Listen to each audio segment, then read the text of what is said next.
Pastor, you can explain Surah Hud verse 48. Surah Hud verse 48 outright.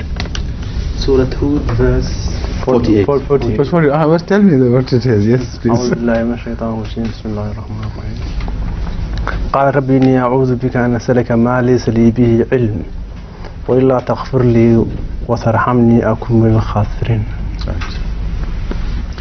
Why didn't you read the previous verses so that the context could become clear for the listeners? Because all Muslims do not know the Quran as you do.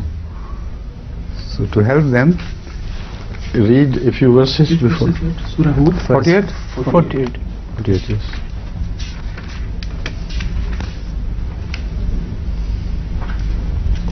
My daughter was telling me that you helped her a lot yesterday, making arrangements for the party. Is it right? You're very happy. And she told me you have a very good taste for these things, mashallah.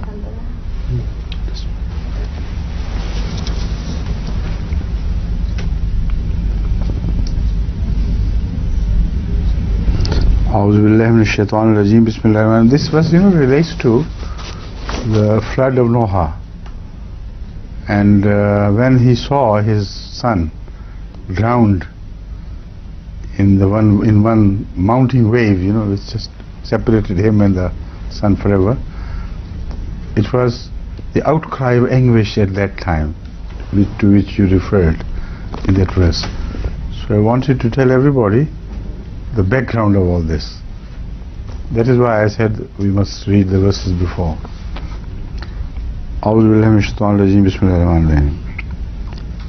ونادى نوح ربه فقال رب إن ابني من أهلي وإن وعدك الحق وأنت أحكم الحاكمين.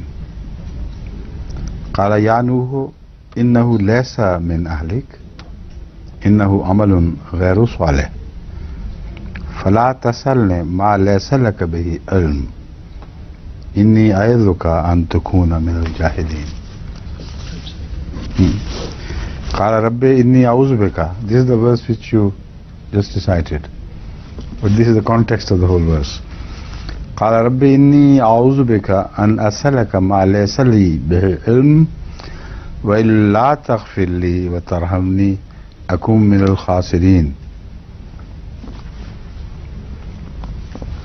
These are the verses, and now you please explain things to the listeners and then we'll return to the question and answer.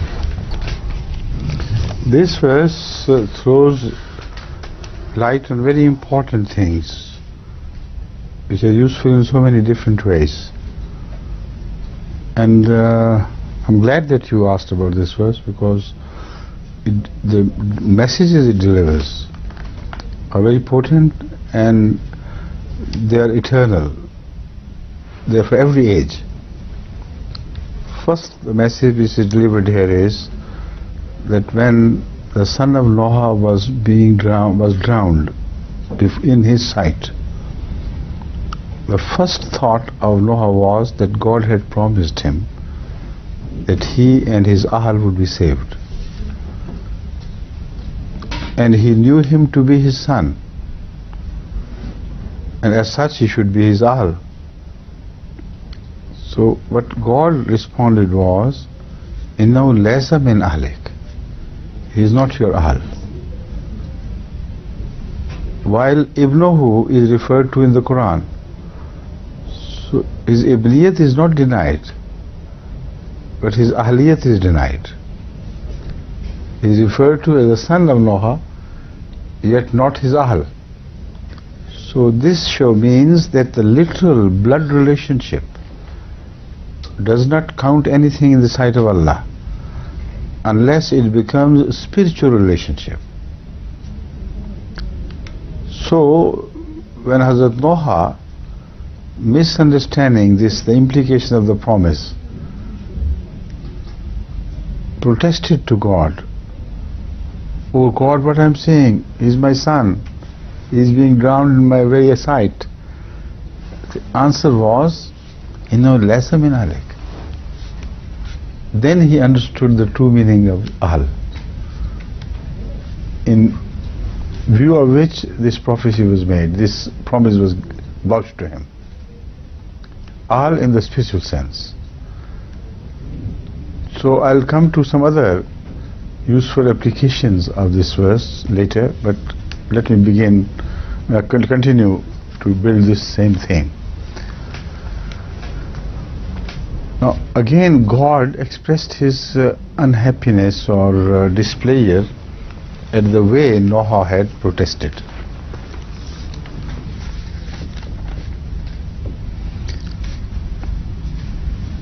Despite the fact that what Noah had said, innabni min ahli wa inna wa'daka al-haq wa anta ahkamul hakimin. But he said, as I understand, my son is my ahl. He didn't say innahu ibni alone. This is very important, so that this verse may not be misinterpreted by some.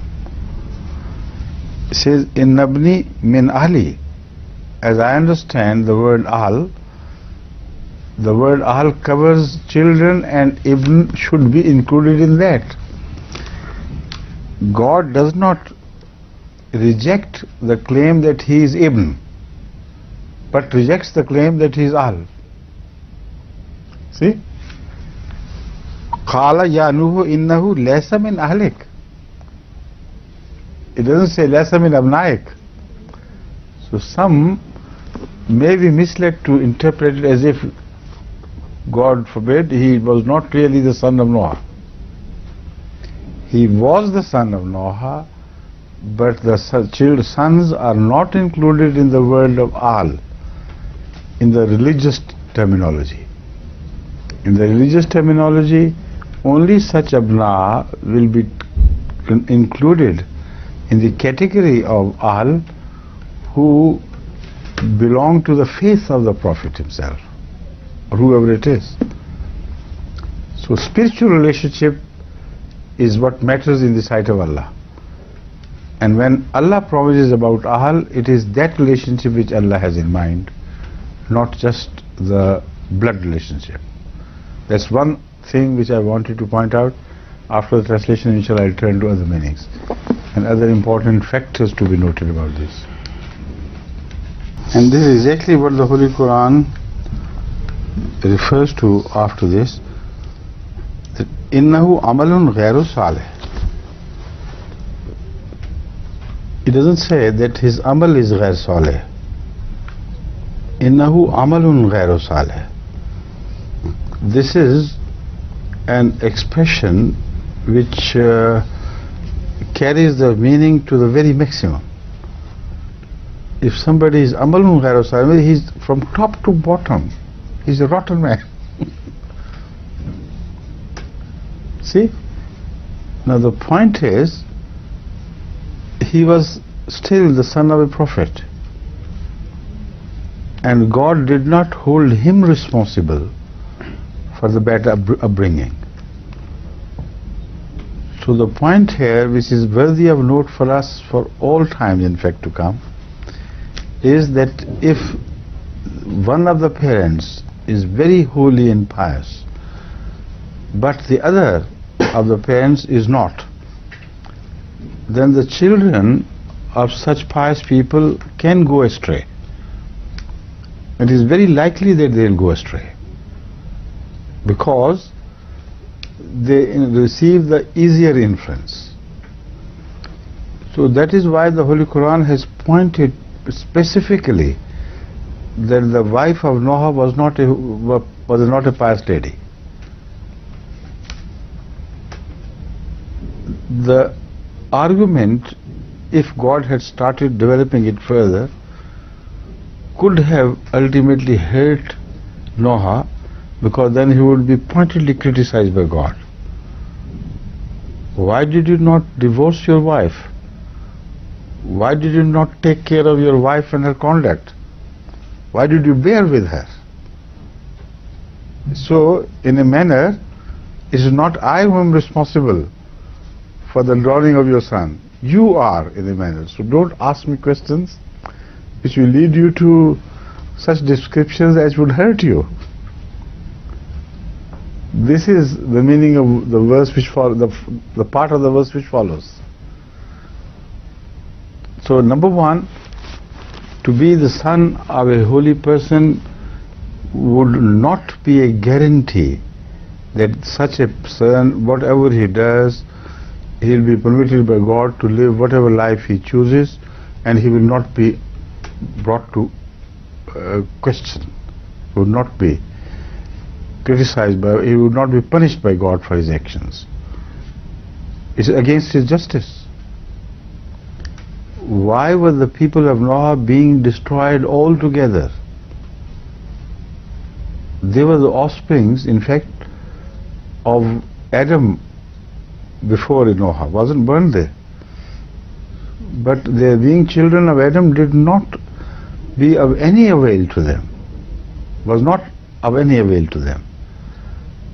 Because each one is answerable to his conduct here on earth independently and regardless of to whom he is related. This is the principle which has been demonstrated so clearly and tragically in relation to what happened to Noah's son. So Allah says, Amalun ghairu salih. Now this is the big rebuke, is this Amalun ghairu salih. Where were you watching him to grow up? But it was a very serious time. Allah did not want to, to embarrass Noah further. So the next address is,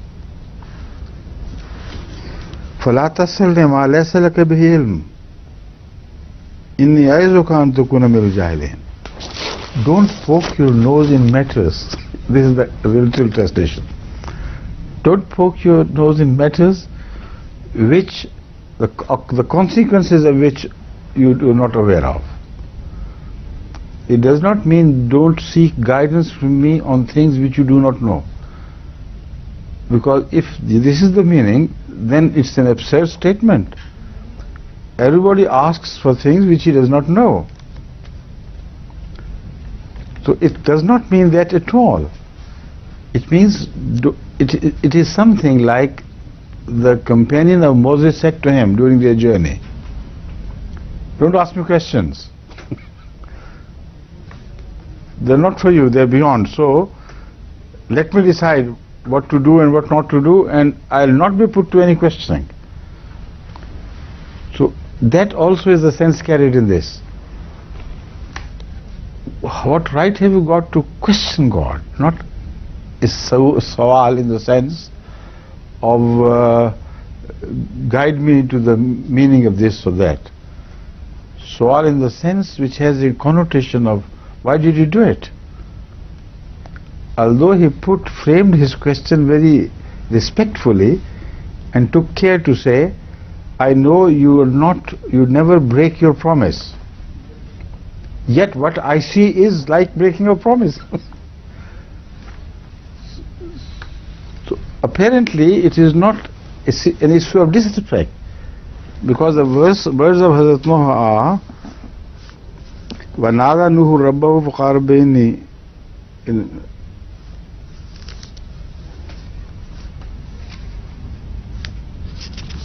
قال رب إني أعوذ بك أن أسألك ما ليس لي به علم.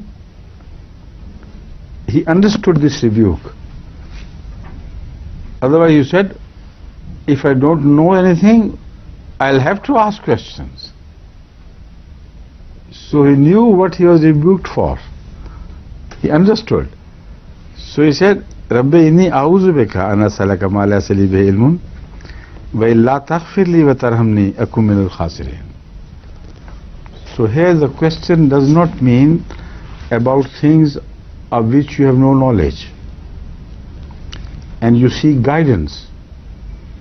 The prayers of the Holy Prophet are all filled with such expressions. Inni as'aluka, Allahumma inni as'aluka hubbaka wa hubba man yuhibbuka, etc., etc. Sawal is not forbidden, it's not discouraged. But probe is discouraged in areas where you should keep your position and do not poke your nose into the affairs which do not belong to you, it's for God to decide. Or you will be min al-khasirin or jahilin. So this is the whole thing, but there is more to it than just this. The fact is that after this rebuke was given to Hazrat Noah alayhi salatu wassalam, it was revealed in the same surah that Noah himself had prayed to God according to the instruction he had received from God, that he should not pray in favor of those who are bad in their conduct and unholy in the sight of Allah. And God told him to pray against them. So again, this was an area of ignorance for him. He had been praying for everybody who was bad except for his son. This was not fair. So Allah is so kind to him in his response and treatment. Implies his unhappiness, implies his displeasure. And although ordinary people today do not understand this, Hazrat Noah did understand. He immediately said, I seek forgiveness. So these verses are potent with most wonderful meanings and have deeper significance. One should pause over them and sink deeper into them, and then one will be overwhelmed with the beauty of the Quranic expressions.